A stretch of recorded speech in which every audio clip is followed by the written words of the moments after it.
Hey everyone, welcome back to the channel. So, Thanksgiving, right? This is supposed to be all about family, turkey, stuffing, maybe fighting over the last piece of pumpkin pie. But for some families, this holiday became something way darker. Today, we're diving into 5 cases where people vanished on Thanksgiving Day, and trust me, these stories will give you chills.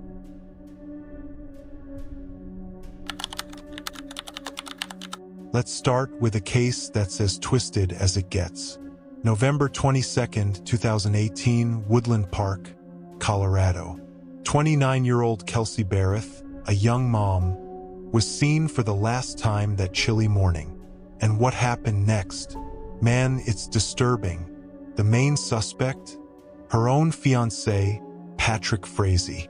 Yeah, the guy she was supposed to marry. Within weeks of her disappearance, he was arrested and charged with her murder. But here's where it gets really messed up. According to testimony, on Thanksgiving Day, Frazee allegedly wrapped a sweater around Kelsey's head and beat her with a baseball bat. And get this, their 1-year-old daughter was in the next room playing. After that, he burned her body in a water trough on his property, trying to cover his tracks. Now, there's this Idaho nurse named Crystal Kenny who was involved with Frazee. She came forward and painted this dark picture of what went down. She eventually pleaded guilty to tampering with evidence because she helped clean up the crime scene. Blood everywhere, guys. She spent hours trying to erase what happened. But here's the craziest part. After allegedly killing Kelsey and stuffing her body in a black tote bag hidden in a haystack, Frazee went to Thanksgiving dinner like nothing happened. Just sat there, probably ate some turkey, acted totally normal. Then later, he disposed of the remains in multiple locations. Why'd he do it? The family believes it was about custody. He wanted their daughter, and Kelsey wouldn't give in. The evidence against him was overwhelming, even without finding Kelsey's body. Her phone pinged 800 miles away in Idaho where she didn't know anyone. When her mom called him, he spun this elaborate lie about them breaking up. In the end, Frazee was found guilty and sentenced to life without parole. Justice was served, but man, what a horrific story. Alright, jumping back to 1990, small-town vibes in Dubuque, Iowa. November 26th, police swarmed this house on Washington Street belonging to 53-year-old Paul Knabel. And Paul? He's just gone. Here's what's weird. His wallet's on the kitchen table. His daily sneakers are right where they should be. Even his watch is there. But Paul and his car, a red 1981 Mercury Zephyr, vanished into thin air. The last time anyone talked to him was November 12th. The next day, a cousin spotted his car parked along Route 151, just across the Wisconsin border. When Paul didn't show up for Thanksgiving dinner, everyone realized something was seriously wrong. Now, Paul wasn't the type to have enemies. He had a learning disability, worked every day, kept to himself. Lifelong bachelor, no kids, no drama.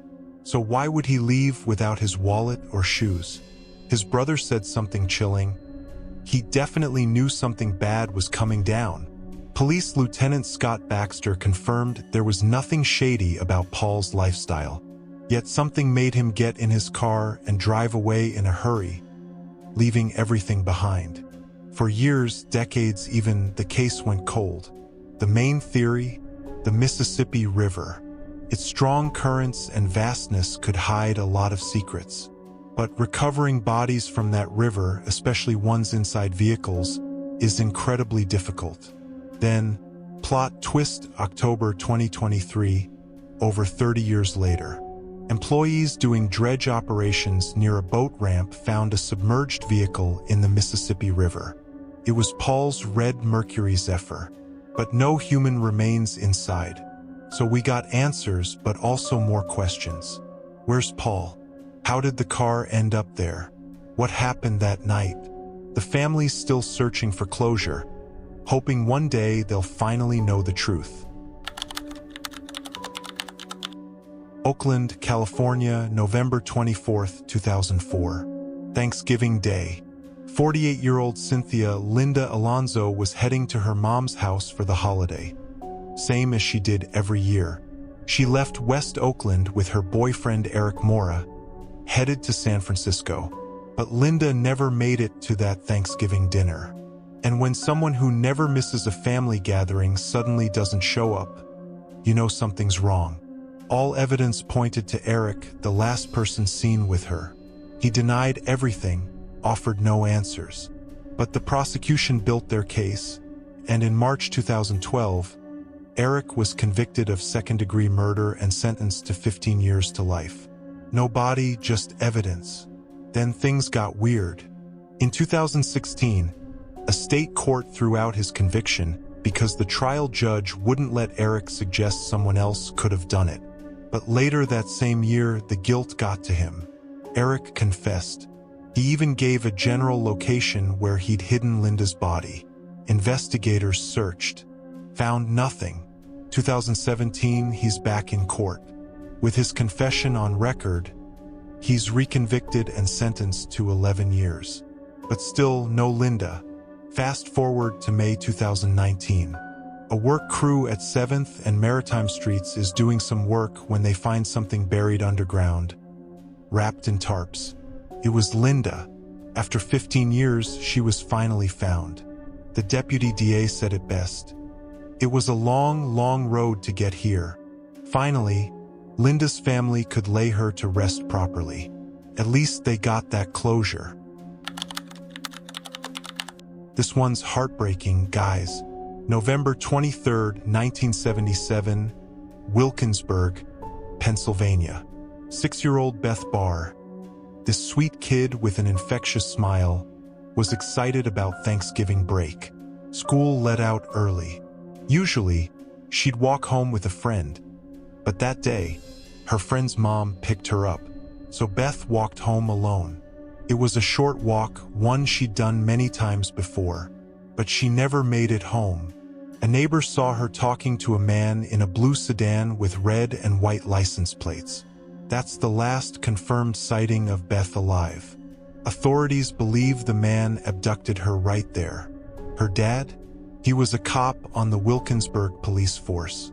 Imagine being a police officer and your own daughter goes missing. He searched everywhere with colleagues, volunteers, the whole community. But nothing. The case haunted everyone. Zandy Dudick, a rookie reporter at the time, said it changed how she parented forever. Parents in the community held their kids a little tighter, said, "I love you," a little more often. 16 months later, a man walking his dog near a cemetery in Monroeville found a shallow grave. It was Beth. The autopsy revealed she'd been stabbed multiple times in the chest. There were leads, suspects, even an arrest, but no one was ever charged.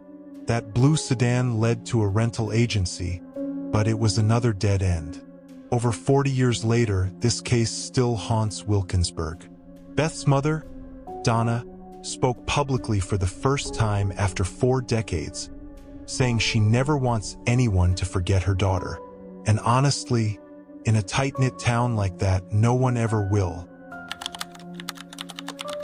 Finally, we're ending with Karen Mitchell. Eureka, California, Thanksgiving 1997. 16 years old, ambitious, passionate about the environment.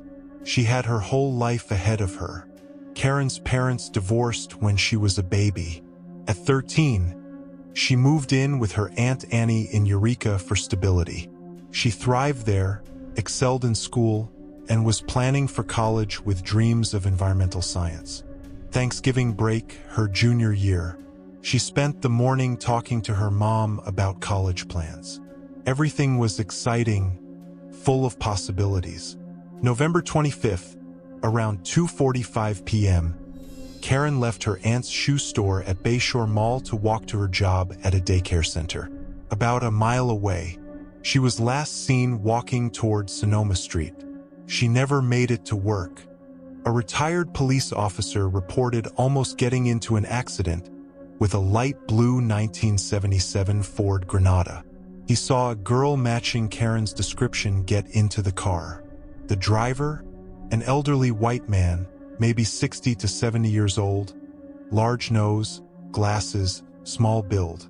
Despite massive efforts, they never found the man or the car. Investigators looked at Wayne Adam Ford, a serial killer who operated in the Eureka area and was caught in 1998. But he was too young, only 36 in 1997, when they thought the suspect was much older. Here's where it gets creepy. About 4 months after Karen vanished, a frail-looking man visited Annie's shoe store several times. That man was Robert Durst. Yeah, the Robert Durst, the real estate heir and convicted serial killer. He was 54 but looked older, and he matched the suspect sketch. He was never charged with anything related to Karen's disappearance. But come on, what are the odds? He was in the area at the exact time, he's a known killer, and he matched the description.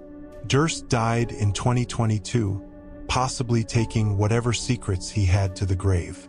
To this day, Karen's whereabouts remain unknown. Her family's still searching for answers, still hoping for closure. So there you have it, 5 mysterious Thanksgiving disappearances that'll make you appreciate your family gatherings a little more.